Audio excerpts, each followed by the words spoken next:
দোরগোড়ায় ভোট, আর সেই সময়ে ববি হাকিমকে নিয়ে নতুন বিতর্ক আবার মাথাচাড়া দিয়ে উঠল। গোটা রাজ্যেই এখন তৃণমূলের যে অবস্থা, তাতে ভরসা বলতে মুসলমান ভোট। আবার সেই মুসলমান ভোটও এবারে নানা ভাগে বিভক্ত। হুমায়ুন কবিরের দল, আইএসএফ, মিম সবাই এবার ভোটে লড়ছে। সিপিএম, কংগ্রেস তারাও তো মুসলিম ভোট পাবে। বিজেপিও মুসলিম ভোট পাবে না একেবারে সেটাও তো বলা যাচ্ছে না। শিক্ষিত মুসলিমরা তারাও তো রাজ্যে কর্মসংস্থান চান, তারা চান কেন্দ্রীয় প্রকল্পগুলো চালু হচ্ছে, এরকম একটা অবস্থা রয়েছে। তার মধ্যে মমতা বন্দ্যোপাধ্যায়ের চিন্তা কিন্তু অন্য। সেটা হচ্ছে ভবানীপুর আসনটায় জিততে হলে মুসলমানরাই জেতাবেন ৭৭ নম্বর আর ৮২ নম্বর ওয়ার্ডে। এই ৮২ নম্বর ওয়ার্ডটা হচ্ছে ববি হাকিমের ওয়ার্ড। আর সেই ববি হাকিম বিতর্কে জড়ালেন কেন? ওয়াকফ সম্পত্তি নিয়ে রাজ্যসভায় সম্প্রতি নতুন তথ্য উঠে এলো এবং তাতে সেই বিতর্কটা আবার মাথাচাড়া দিচ্ছে। পিসিমণি তথা আমাদের গর্বের মুখ্যমন্ত্রী, সততার প্রতীক মমতা বন্দ্যোপাধ্যায়ের প্রিয় ভাই জনাব ফিরহাদ হাকিম, যিনি কলকাতাকে মিনি পাকিস্তান দেখতে চেয়েছেন, যিনি বাংলার বদলে উর্দু প্রধান ভাষা হবে এরকম স্বপ্ন দেখেন, তিনি আসলে বিপুল পরিমাণে যে ওয়াকফ সম্পত্তি দখল করে নিয়ে এসেছেন সেই বিতর্ক। আমি আজ বলে দেবো তৃণমূলের কে কে কতটা, বিশেষ করে হাকিম সাহেব ওয়াকফ সম্পত্তি দখল করে রেখেছেন, আর তার জন্য বিতর্ক কেন বাড়লো সেটাও বলবো। আলোচনা ভালো লাগলে অবশ্যই সাবস্ক্রাইব করবেন। পিনাক্কি বলছে, জানুন বড় বিপদ, আর সেই বিপদে বাঁচাবে কে? কারণ ওয়াকফ সম্পত্তি নিয়ে প্রশ্ন উঠলেই মুসলিম সমাজের আঙুল ওঠে ববি হাকিমের দিকে সবার আগে। তাঁর কাণ্ড কারখানা জানতে আর পিসির বিপদের কারণ জানতে দেখুন ও শুনুন পিনাক্কি বলছে। একটু পুরনো কথা মনে করিয়ে দিই। গত বছর 8ই এপ্রিল 2025 গোটা দেশে ওয়াকফ সংশোধনী আইন বাস্তবায়িত হয়েছে। এতে কি বলা হয়েছে যে গরিব মুসলমানের সম্পত্তি জোর করে ওয়াকফ বানিয়ে দেওয়া যাবে না। একই সঙ্গে ওয়াকফ সম্পত্তির অর্থ মুসলমান সমাজের শিক্ষা, স্বাস্থ্য ইত্যাদির কারণেই সেই সম্পত্তি ব্যবহার করা যায়, সেই সম্পত্তির জবরদখল চলবে না। এটা যখন হলো, যেদিন বাস্তবায়িত হলো তার পরের দিন 2025 সালের 9ই এপ্রিল, দিনটা খুব উল্লেখযোগ্য। মুখ্যমন্ত্রী মমতা বন্দ্যোপাধ্যায় তিনি একটি অনুষ্ঠানে গিয়ে বললেন, বাংলায় ওয়াকফ অ্যামেন্ডমেন্ট অ্যাক্ট আমি কার্যকর হতে দেব না। ঠিক যেইভাবে বলেছিলেন এসআইআর হতে দেব না, তারপর সব হলো, এইভাবে বলেছিলেন।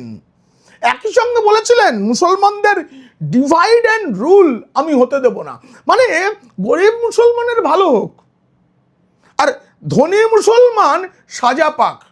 এই যে ডিভাইড অ্যান্ড রুল, এইটা মমতা বন্দ্যোপাধ্যায় হতে দেবেন না বলেছিলেন। এবং তখনই কিন্তু শিক্ষিত সমাজ, মুসলমান সমাজের মধ্যে বিক্ষোভ তৈরি হয়েছিল। আমাদের এখানে 33% মুসলিম আছে, তারা শতাব্দী ধরে এখানে আছেন, তাদের সুরক্ষা দেওয়া আমার কর্তব্য। কিন্তু ওয়াকফ সংশোধনী আইনে তো তাদের সুরক্ষার কথাই বলা হয়েছে, এটা তো শিক্ষিতরা বুঝেছিলেন। আর তখন অনেক প্রশ্ন উঠতে শুরু করে। এবারে শেষ মুহূর্তে পিসিমণি কি করলেন, হঠাৎ একদিন বললেন ওয়াকফ সংশোধনী আইন আমি মেনে নিলাম। তার আগে মুসলিম সমাজ যখন আন্দোলন করছে, তাদের ভুল বুঝিয়ে আন্দোলন করানো হচ্ছিল, তখন পিসিমণি বলেছিলেন তোমরা এই আন্দোলন দিল্লি নিয়ে যাও, আমার এখানে আন্দোলন কেন? অথচ তিনি বলছেন 33%কে সুখে রাখা আমার কাজ, তাদের দাবি নিয়ে আন্দোলন নিয়ে চলে যাও। সময়ের সীমা ছিল 5 ডিসেম্বর, তার মধ্যে এই সব কিছু মিটিয়ে ফেলা, ওয়াকফ সম্পত্তির যাবতীয় তথ্য পোর্টালে নথিভুক্ত করার কথা হয়েছিল। দেখুন, এতে কিন্তু কোনো দখলদারির ব্যাপার নয়, গোটা দেশে যে ওয়াকফ সম্পত্তি আছে তার একটা হিসাব রাখা দরকার। এর জন্যই মূলত আইনটা, মানে এই পোর্টালে তোলা ইত্যাদির কথা বলা হয়েছিল।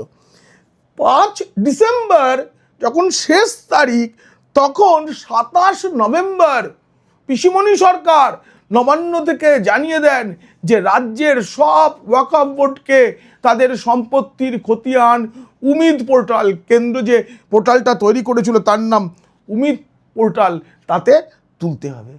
সমস্যায় কারা পড়লেন? মুতোয়াল্লিরা।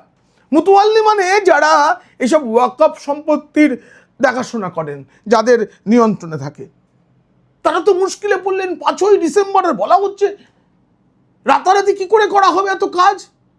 তখন তারা কেন্দ্রীয় সরকারের কাছে আবেদন জানিয়েছিলেন। সংখ্যালঘু বিষয়ক মন্ত্রী কিরণ রিজিজু তাদের সময় বাড়িয়ে দেন। এই যে কৃতজ্ঞতা তারা প্রকাশ করেছিলেন, সেটা শুনেই মুখ্যমন্ত্রী বুঝে গিয়েছিলেন। এবং ইমাম মুয়াজ্জেম এদের সাথে আমি তখন কথা বলেছিলাম, আমি একটি প্রতিবেদন করেছিলাম। তারা সরাসরি বলছেন মুখ্যমন্ত্রী এটা ঠিক করলেন না। প্রথমে বললেন আমি আছি, এটা এ রাজ্যে কার্যকর হবে না, তারপর শেষ মুহূর্তে বললেন করতে হবে। এবার জানা গেল যেটা পশ্চিমবঙ্গের ওয়াকফ সম্পত্তি যাচাই প্রক্রিয়ায় ৩,৫০০-এর বেশি সম্পত্তি বাতিল হয়েছে। পোর্টালে তার আপলোড করা যাচ্ছে না, তার তথ্যে গরমিল। ভোটের মুখেই বিপদটা তৈরি করে দিলেন বিজেপির রাজ্য সভাপতি। তিনি তো রাজ্যসভার সাংসদও। শ্রমিক ভট্টাচার্য এই প্রশ্নটা তোলেন আর তার উত্তর দিয়েছেন কেন্দ্রীয় মন্ত্রী কিরণ রিজিজু। লিখিত উত্তর দিয়েছে, আপনারা একবার দেখতে পারেন সেই উত্তরটা দেখুন। সেই যে রিপোর্ট, সেখানে বলা হচ্ছে কেন্দ্রের উমিদ পোর্টালে রাজ্যের ওয়াকফ সম্পত্তির নথিভুক্তের হার মারাত্মকভাবে কম। মাস কয়েক আগেই এইসব নিয়ে যখন বিতর্ক হচ্ছিল, তখন আমি এগুলো বলেছিলাম যে কেন অসুবিধাটা রাজ্যে হবে। আমি এবার বলে দিই ববি হাকিম কেন বারবার ববি হাকিমের কথা আসছে। রাজ্যে ওয়াকফ সম্পত্তি, বিপুল পরিমাণ ওয়াকফ সম্পত্তি দখল করে রেখেছেন তৃণমূল নেতারা। যখন ওয়াকফ সংশোধনী বিল সংসদে আসছে তার আগেই অমিত শাহের দপ্তর, কেন্দ্রীয় স্বরাষ্ট্র মন্ত্রক একটা রিপোর্ট চেয়েছিল রাজ্যের গোয়েন্দা বিভাগের থেকে। তারা একটি রিপোর্ট, মানে কেন্দ্রীয় আইবি, তারা একটা রিপোর্ট পাঠিয়েছিল। তাতে দেখা যায় কলকাতার মেয়র তথা মন্ত্রী ফিরহাদ হাকিম সহ এক সাংসদ, কলকাতা পুরসভার এক কাউন্সিলরের নাম রিপোর্টে রয়েছে। সেই রিপোর্টটায় বলা হচ্ছে ব্যক্তিগত স্বার্থে জবরদখল করা এবং অবৈধ উপায়ে হস্তান্তর করার তালিকা বেশ লম্বা, অনেকের নাম রয়েছে। তার মধ্যে যাদের মানে রাজনৈতিক নেতা যারা, তাদের মধ্যে মানে একদম উল্লেখযোগ্য, তাদের মধ্যে প্রথম নামটা ছিল নাসিরউদ্দিন আহমেদ। নদিয়ার কালীগঞ্জের বিধায়ক ছিলেন, তিনি প্রয়াত হয়েছেন। কৃষ্ণনগরে সাহিবুল্লাহ ওয়াকফ এস্টেটে ৩,০০০ বর্গফুটের ফ্ল্যাট তিনি জবরদখল করে রেখেছেন বলে কেন্দ্রীয় রিপোর্টে লেখা হয়েছিল। বুঝতে পারছেন? এ তো আর হস্তান্তর হয়নি। ওয়াকফ বোর্ডের আরেকজন সদস্য, তার নামে রিপোর্ট গেছে, তিনি আবার তৃণমূলের রাজ্যসভার সদস্য, নাদিমুল হক। কলকাতায় 10/8 তালবাগান রোডে ওয়াকফের 22 কাঠা জমি তিনি কবজা করে রেখে দিয়েছেন, নিজের সম্পত্তি।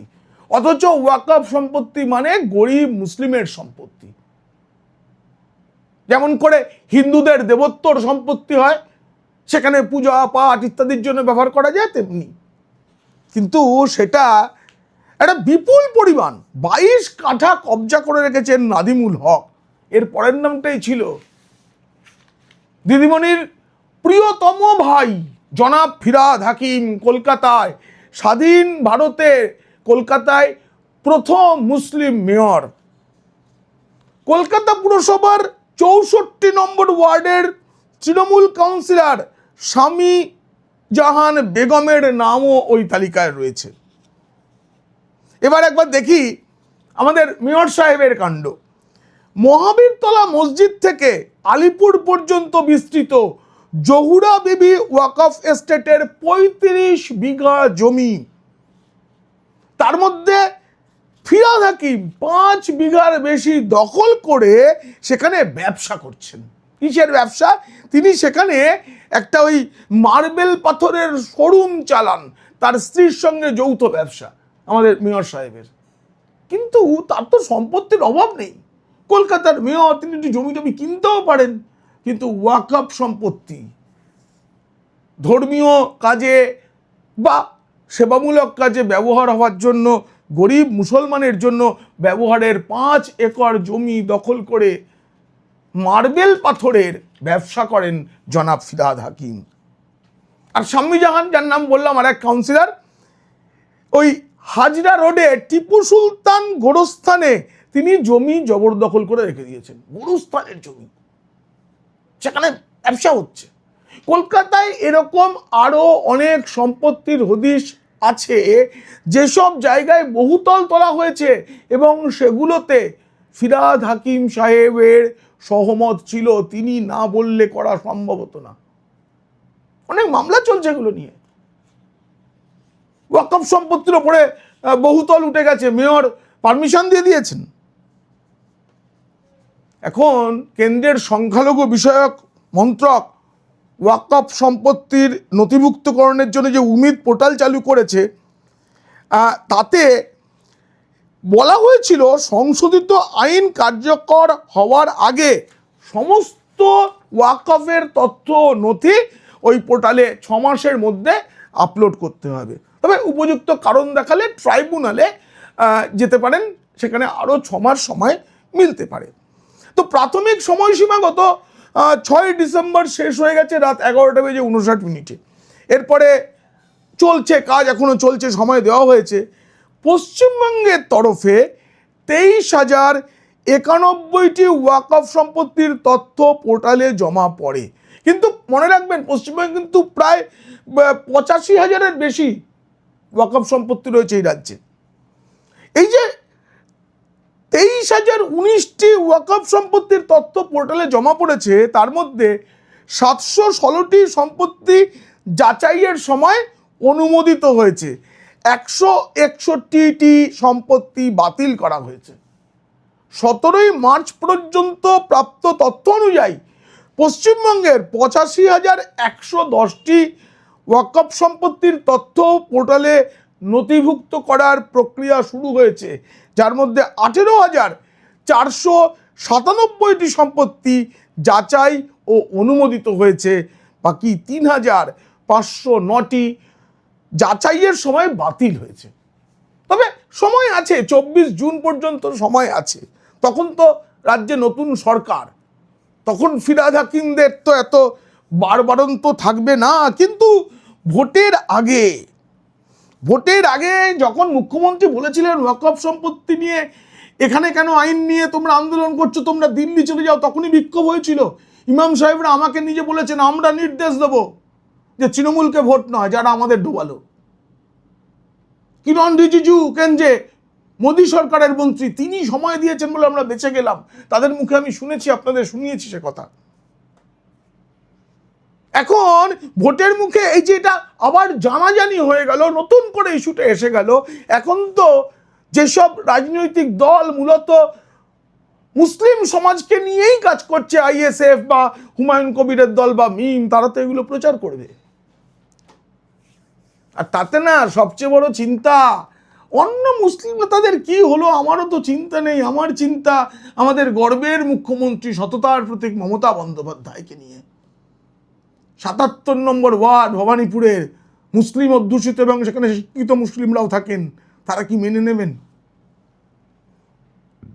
ববি হাকিমের প্রভাব কি সেখানে কাজ করবে, নাকি 82 নম্বর ওয়ার্ডের মানুষও মেনে নেবেন, মানে মুসলিম মানুষ মেনে নেবেন যে ববি হাকিম এখন ভোট দিতে বলছেন তিনি তো গরিবের ওয়াকফ সম্পত্তি দখল করে রেখেছেন বলে অভিযোগ, স্ত্রীর সঙ্গে সেখানে ব্যবসা করছেন পাথরের। সংকট একের পর এক সংকট ছেয়ে যাচ্ছে একবারে। তৃণমূলের আকাশ কালো মেঘে ঢাকা।